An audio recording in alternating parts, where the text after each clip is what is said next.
Well, deliberations are expected to begin today in the murder case of 4-year-old Suni Bell. 5 men are on trial for that little girl's death. 8 on your side, Jenna Bass live at the Hillsborough County Courthouse with what's expected this morning. Good morning, Jenna. Hey, good morning. You're right. Jury is expected here around 8:30 this morning to begin the deliberation process. Now, this all is stemming from yesterday's chaos in the courtroom following a very unexpected moment. Take a look.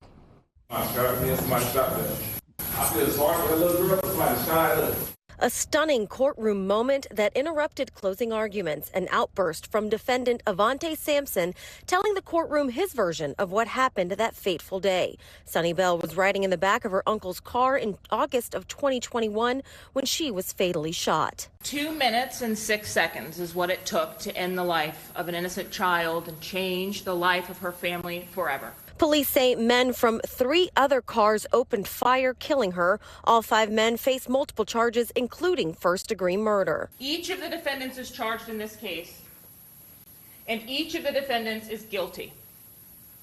Each played a role in the crime that was committed, in shooting repeatedly into this vehicle. Each of the defendants are being assessed separately. Right now, prosecutors say it's not clear who of the 5 men fired the fatal shot that killed Suni, but that it doesn't matter.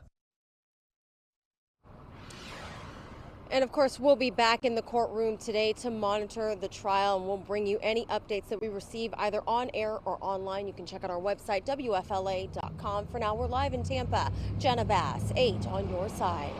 Tragedy in the water over the weekend. 2 people died in separate drownings in Polk and Highlands counties. They were both adults out enjoying a beautiful Sunday on the water. The drownings happened on Lake Damon in Highlands County and Lake Clinch in Polk.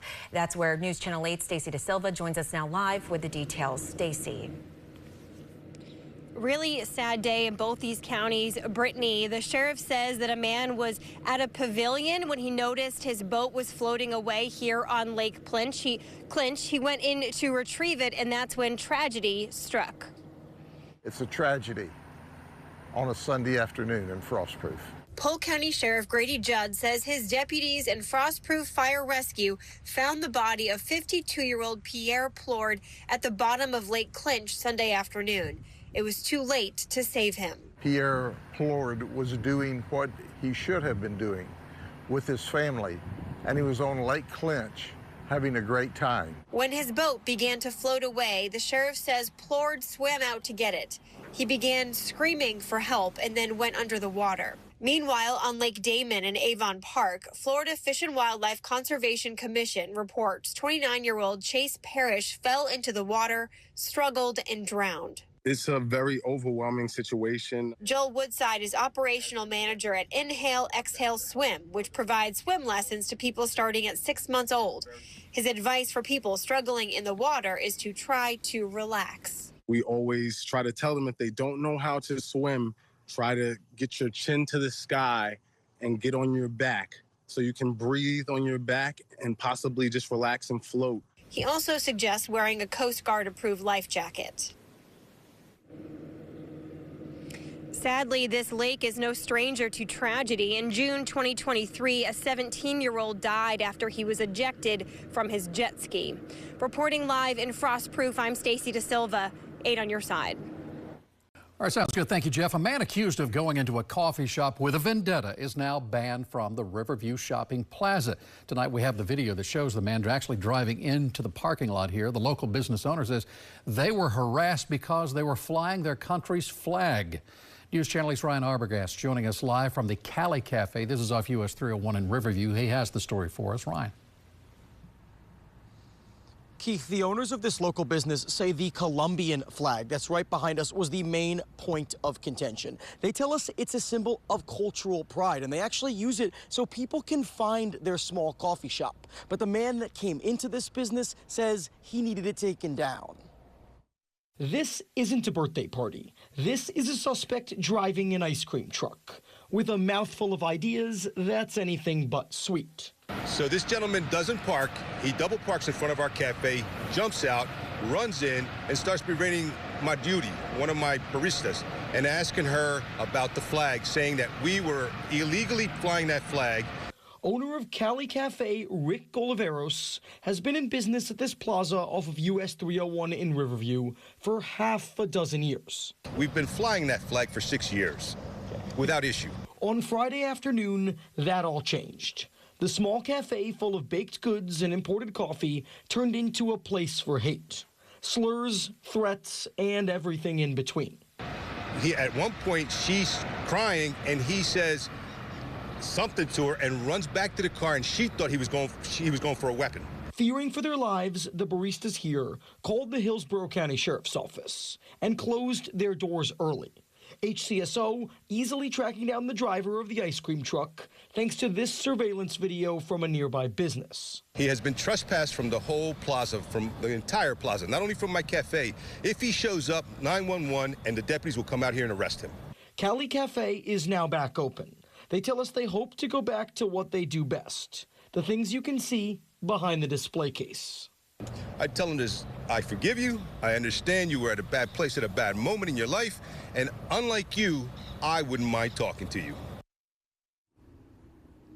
Now, the man who was driving that ice cream truck was not criminally charged because he did not do anything necessarily violent. The owners of this local business say they plan on continuing to fly their Colombian flag proudly. Reporting live in Riverview tonight, Ryan Arbogast, 8 on your side. Thank you. On Your Side continues to look into why so many water bills in St. Petersburg are sky high. Today we heard from a woman who says her water bill was nearly $50,000. After our report, the city stepped in. They acknowledged a problem with her bill and then issued her credit. But News Channel 8's Georgia MacArthur shares why that credit still does not add up. The city credited the woman's bill $1,500, but her work order appears to tell a different story. With over 100,000 billing accounts, we do have some anomalies in high water bills. We think we got most of that squared away. After weeks of not responding to my request for comment over the weekend, we caught up with St. Pete Mayor Ken Welch at an event, and he said the city's billing system hasn't been upgraded in decades and needs improvements. We know it's a problem. We know that the storm highlighted a lot of weak points in our infrastructure and also in our billing. But for nearly a year, Ashley Wright has been fighting a water bill she says she never should have received. Her account showed she owed more than $40,000. I'm like, how is it $40,000? Like, we are giving water to everybody on the street. On September 5th, one day after our story aired, the city acknowledged a problem with her bill, issuing a $1,502 adjustment. But documents show that adjustment was based on a house-side leak, calculation of more than 125,000 gallons. Compare that to the city's technician's note on her work order, which puts Wright's average consumption at just 1,300 gallons. So does the city owe her thousands more? Again, a big part of that is going to be the Tyler system, which is a multi-million-dollar system that impacts everything from permitting to billing and has not been upgraded in decades. But customers' records raise questions, documenting back-to-back meter replacements and staff errors in the same timeline. We asked the city what formula, standard, or equation they use to calculate adjustments, and so far, we have not heard back. Reporting in St. Pete, I'm Georgia MacArthur, 8 on your side.